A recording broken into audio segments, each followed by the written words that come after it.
Peloton has deleted its viral commercial starring Chris Noth as Mr. Big from its social media pages, after bombshell allegations of sexual assault were made against the actor on Thursday. Noth, 67, has denied the claims of two anonymous women that have both come forward to The Hollywood Reporter, one of whom claims she needed stitches after an alleged 2004 assault in his apartment when he was 49 and she was just 22. The claims surfaced just 4 days after Noth teamed up with the exercise company to cash in on his character's controversial death scene while riding a Peloton bike in the Sex and the City reboot and Just Like That. In statement, Peloton confirmed to Daily Mail. On Thursday, every single sexual assault accusation must be taken seriously. We were unaware of these allegations when we featured Chris Noth in our response to HBO's reboot. As we seek to learn more, we have stopped promoting this video and archived related social posts. The commercial was produced by movie star Ryan Reynolds and his marketing company Maximum Effort, with the actor also narrating the clip. It was pulled together in the record-setting time of just 36 hours, 4 days after And Just Like That aired on HBO Max last week. Reynolds, who has now deleted it from his Twitter, came up with the idea for the 38-second commercial with Peloton CMO Dara Treseder. Jess King, senior fitness instructor at Peloton who stars in the clip as fictional trainer Allegra, also deleted the ad from her account and it has been removed from the company's YouTube channel.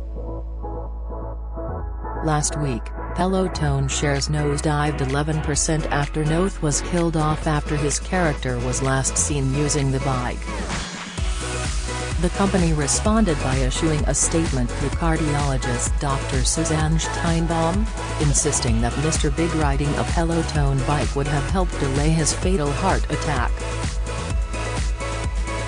They insisted the character's death shouldn't be attributed to his workout methods but to his extravagant lifestyle, including cocktails, cigars and big steaks. Then, taking a more creative approach to the damage control, the company released the Reynolds-produced ad on Sunday 12th of December. The record-breaking commercial cost $80,000 to produce, and made global headlines upon its release. The moment the story about Noth broke on Thursday morning, angry fans rushed to social media to demand the ad be pulled. And now Chris Noth has been accused of sexually assaulting two women. "Losers all of you, delete this," one angry fan tweeted at Peloton's official Twitter account. Another user tweeted at Peloton, asking, "So now you are using an accused rapist Chris Noth in your ads? That's what happens when you put hype before integrity. Maybe don't take 24 hours to plan your ads next time." Co-founder and CEO of Peloton John Foley was also directly tweeted at, with the question, "Are you sorry for hiring Chris Noth? Don't hire sexual predators to be in your ads. Please give as much attention to these two women and their story about Chris Noth as you gave to the Peloton jokes," survivor Abby Hanold tweeted at THR's account. Hanold added, "And don't forget that coming forward about sexual assault does not mean that you get showered with money, fame, or compliments. It's brutal, painful, and scary." Another tweet said, "So should Peloton just pack it up and call it a day? Not a great look with the Chris Noth accusations coming out now." Both of the women, who used the pseudonyms Zoe, now 40, and Lily, now 31, claim that Noth had sex with them from behind in front of a mirror, with the first attack allegedly taking place in 2004, while the second reportedly occurred in 2015, 3 years after Noth married his wife, Tara Wilson, with whom he has 2 children. In a statement to The Hollywood Reporter, Noth, who has 2 sons with his wife Wilson, Keats and Orion, admitted that he had consensual encounters with the 2 women, but he strongly denied any accusations that he assaulted them. The accusations against me made by individuals I met years, even decades, ago are categorically false, the statement reads. These stories could have been from 30 years ago or 30 days ago. No always means no, that is a line I did not cross. The encounters were consensual. It's difficult not to question the timing of these stories coming out. I don't know for certain why they are surfacing now, but I do know this: I did not assault these women.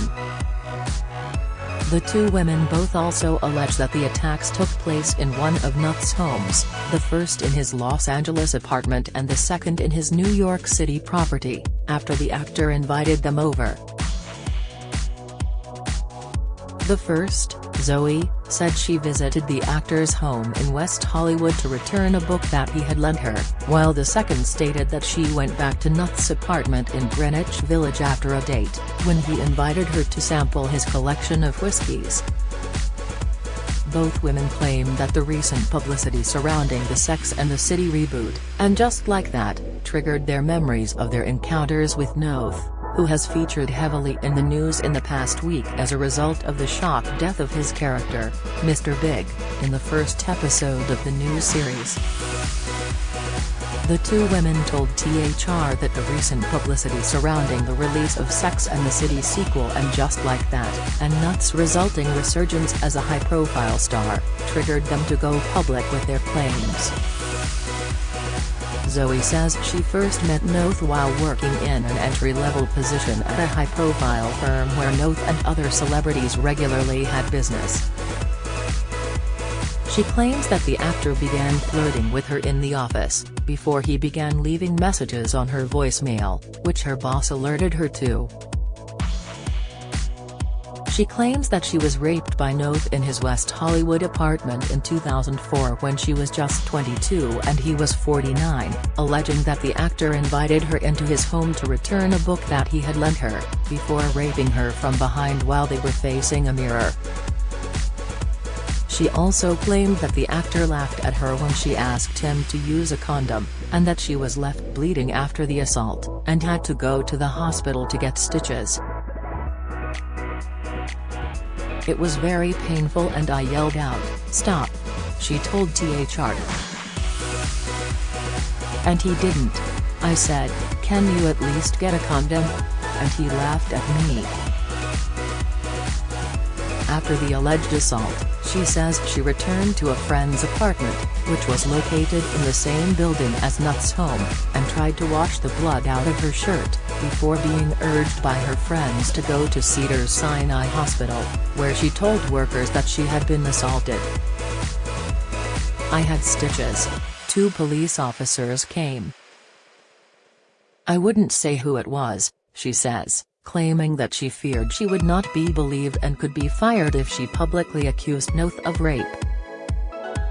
Although Zoe has not previously accused Noth of assault or rape, she did speak to several people about the attack, including her boss at the time, who told THR that Zoe phoned her after the alleged rape and told her Noth had attacked her.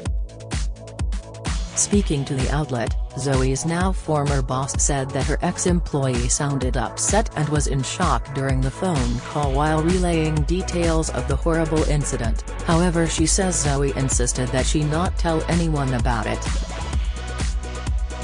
"I was 25 at the time. It was a lot. I didn't know what to do," the unnamed woman said. Noth's second accuser, Lily, told a similar story to THR, alleging that the actor raped her in his home after they struck up a flirty relationship while she was working as a server at former New York nightclub No. 8 in 2015, when she was 25. At the time, Noth, who was then 60 years old, had been married to his wife for 3 years and the couple had one child together, Orion, who was born in 2008. They have since had a second son, Keats, born in 2020. Describing herself as a longtime fan of the actor, Lily says she was truly starstruck when he began hitting on her. "He was hitting on me, for sure. I was flattered. I knew he was married, which is shameful of me to admit," she said. According to Lily, Noth asked for her number and later asked her out for dinner. They arranged to meet at Italian restaurant Il Continore, which featured in an episode of the original Sex and the City series. However, by the time the pair met at the eatery, the kitchen had closed, so Lily says they had wine at the bar and discussed Noth's lack of interest in appearing in a potential third Sex and the City movie. Lily admits that she had too much to drink but insists that she was nowhere near blacking out when the actor invited her to his nearby home in Greenwich Village so that they could sample his collection of whiskies together. The woman, who describes herself as being not super sexually active at the time, insists that she did not believe he would try and have sex with her, and that they would just drink whiskey and talk about his acting career. Once inside his amazing home, Lily says the pair listened to music and discussed the actor's collection of art and fashion books, before he began trying to make out with her. Although she says she cautiously entertained him, she says that she was hesitant because he is older and looks older than her.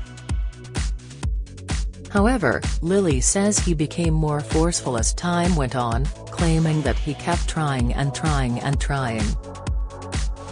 "I should have said no more firmly and left," she said, claiming that the next thing she knew he had pulled down her pants and was standing in front of her, before thrusting his penis into her mouth. She says that she mentioned the fact that he had a wife and child, only for the actor to tell her that marriage is a sham and monogamy is not real. Lily claims Noth then raped her from behind in a chair in front of a mirror.